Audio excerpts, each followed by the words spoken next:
Nathalie Mételli, bonjour. Bonjour. Alors vous venez de très loin, on est à Bordeaux, mais en fait vous venez de Martinique et vous êtes une habituée des rencontres ici, à l'INRIA.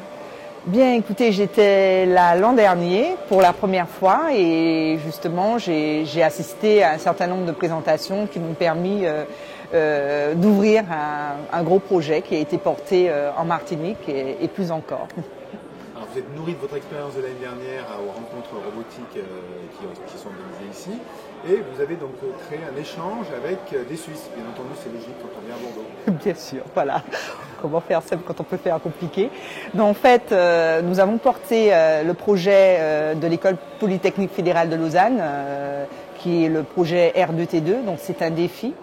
Et ce défi s'inscrivait en fait dans un programme qui est bien plus large et qui est porté par l'ESP de Martinique, qui est le projet ECAR, Expérimentation Code Algorithmique Robotique.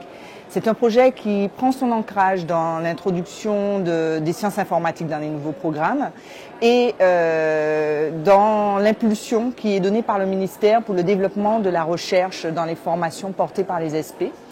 Donc ce projet ECAR, il vise à impulser une dynamique, une synergie à l'échelle du territoire autour des problématiques du code algorithmique robotique, mais aussi une ouverture à l'international et surtout à la coopération éducative avec les pays de la Caraïbe et des Amériques. Donc il s'articule autour de 3 axes. La formation avec le formidable projet ClassCode, les expérimentations avec l'accompagnement d'initiatives qui sont portées par des enseignants, qui sont le cœur du projet ECAR, et puis un événement fédérateur pour rythmer la transition, donner de la visibilité aux actions, qui est nos journées 1, 2, 3 Codons. Et c'est dans ce cadre que nous avons mis en place le défi R2T2 Amérique-Caraïbes. Donc vous, votre objet, c'est de travailler avec les enseignants, surtout parce que l'ISP, normalement, c'est fait pour former les enseignants, les préparer à leur métier. Tout à fait. L'objectif, c'est de travailler avec les enseignants et de les accompagner dans la mise en œuvre des nouveaux programmes. Donc une réflexion avec une approche pluridisciplinaire, de voir ce qu'il serait possible de faire dans les enseignements en mathématiques, en technologie, mais pas que, et de manière à introduire les sciences informatiques de manière transversale dans les programmes et aussi à mener une réflexion sur l'évaluation. Vous êtes sur un projet pluriannuel, ça fonctionne comment en fait votre... C'est un projet, c'est tout à fait ça, c'est un projet pluriannuel. R2T2 a été un formidable déclencheur puisque en fait c'est un défi qui permet la collaboration entre des équipes d'élèves de pays différents. Donc Francesco Mondada a accepté un défi dans le défi. Quand j'ai entendu sa présentation, je lui ai demandé s'il accepterait de porter le projet sur la zone Amérique et Caraïbes.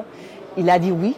Et donc on s'est lancé, on a fédéré des équipes au Québec, au Mexique, en Guyane, en Martinique et à Sainte-Lucie, qui est une petite île des Caraïbes, voisine de la Martinique.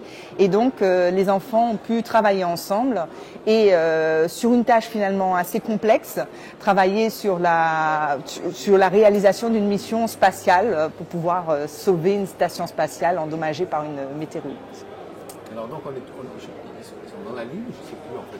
C'était sur Mars, C'était sur Mars, mais en fait la maquette de la station spatiale se trouve en Suisse et c'est un projet que j'ai trouvé vraiment proprement passionnant et avec un potentiel pédagogique extraordinaire dans le sens où on peut vraiment travailler sur cette approche pluridisciplinaire. Les élèves ont travaillé avec leurs professeurs d'anglais pour se préparer à échanger avec les autres puisqu'il faut collaborer.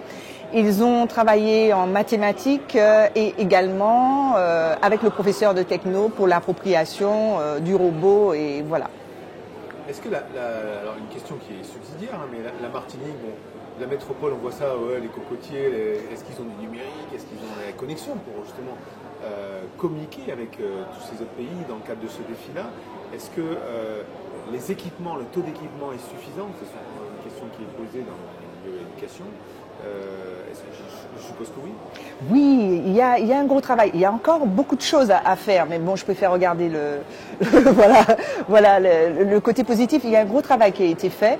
Donc, au niveau de l'Académie de Martinique, il y a une dynamique d'équipement et surtout, on a des profs formidables.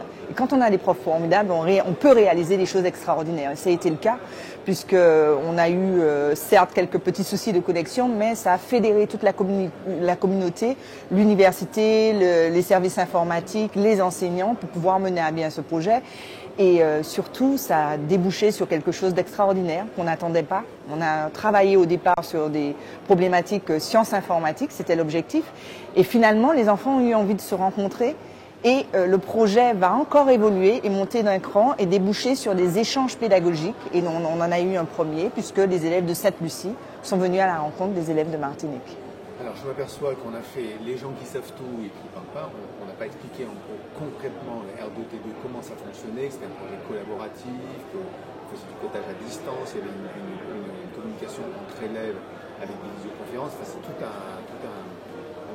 plateforme, un truc assez important, est-ce qu'on peut le rappeler? Alors, c'est un dispositif vraiment extraordinaire. Donc, il est l'Histoire Cadre, donc une station spatiale endommagée sur Mars, et l'équipe de l'EPFL a été jusqu'au bout de la démarche, puisque le projet, toute la partie défi, est pilotée par des ingénieurs de la station spatiale suisse.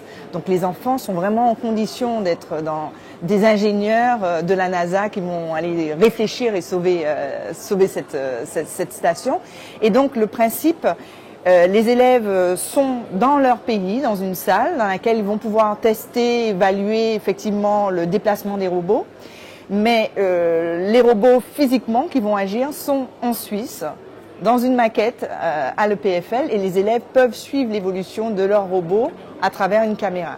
Et ce qui est intéressant, c'est qu'il y a un temps de décalage, puisque ce sont de vrais ingénieurs et que les robots sont sur Mars, on a bien compris.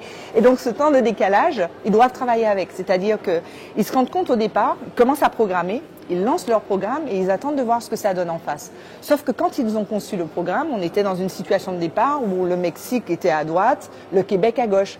Mais il y a 3 minutes 40 secondes de décalage, donc entre-temps le Mexique a bougé et quand on lance son programme, le robot il fait pas du tout ce qu'on veut, il s'entrechoque avec les autres et très vite ils comprennent qu'il y a en fait une notion de collaboration mais multidimensionnelle.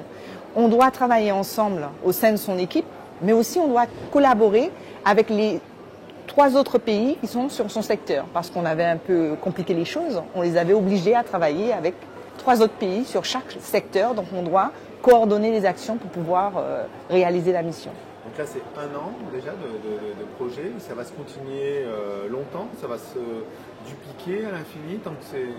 Pour moi, il y a un potentiel tellement fort sur ce projet que oui, c'est l'objectif. Et justement, nous sommes aujourd'hui ici avec Francesco Mandada et Margarida Romero pour mettre en place une approche un peu inspirée du design et réfléchir avec les participants du colloque sur les prochains R2T2, c'est-à-dire essayer de trouver de nouvelles histoires cadres, travailler un petit peu en co-création avec tous ceux qui sont là, qui ont envie de travailler avec nous, et essayer d'imaginer les prochains R2T2 avec de nouveaux défis qui pourraient être dans le domaine du développement durable ou quoi.